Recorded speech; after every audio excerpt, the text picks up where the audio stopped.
So before you go, is there any other questions that you have for us? Well, mainly try to deal with like stress eating. Like I usually, if something big's coming up, I get anxious and I don't know what to do to like control myself from that overeating. Exactly. The first thing that you have to do, which is really important for everybody to know, is that you absolutely have to identify that process. You're like, why am I eating? What am I stressed about? And for me personally, what really helps is I keep a little journal. Actually, I have about 10 of them around the house. And I just write down what's bothering me and what I'm feeling. And then I'll look at it on paper and I'll either write down a quick solution, but for me, it just makes me feel better to get it out of my head and onto the paper and see it visually. I mean, I know that sounds kind of odd, but it's something you can try. Okay. I think it's good to just ask yourself, what is the very worst that could happen, whatever is bothering you. So just write that down. What is the very worst that could happen? Maybe list a few things. I think then you'll realize, like, even the worst isn't really that bad. And just like you said, some solutions to this thing.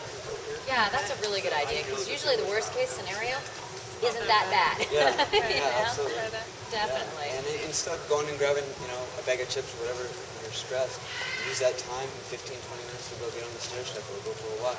Do something active in your mind off it, and it's something really productive. Really, that type of exercise is a good stress reliever.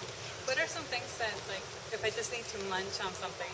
Yeah, That I definitely. can just You, have you around. absolutely want to have those things around so that if you are just snacking or you need to crunch on something, for me, it's celery.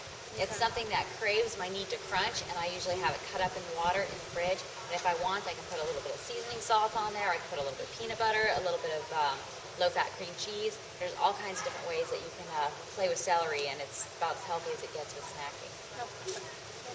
What are the foods that, celery might not be a thing, so what are the foods that you find yourself munching on? Usually either any type of bread or carb or nuts.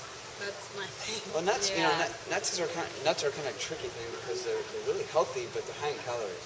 So you just have to be careful. It's going to be hard to create that caloric deficit if you have too many nuts. So I think a good thing to do is balance it out with something else that's low calorie.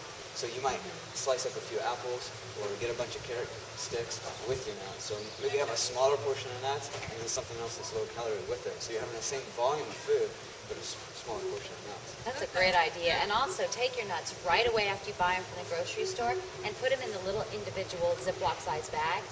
And that way you're not tempted to grab the whole big bag and just keep noshing at it. Instead, you just have the little bag and you grab it and you go and you're out of the kitchen and it makes it easier. Thank you. Okay. Yeah, you're welcome. Yeah, no problem. It's been fun. So Yeah. we'll see you on the next trip to San Diego. Cool. Hopefully I'll win again. Yeah. Woo.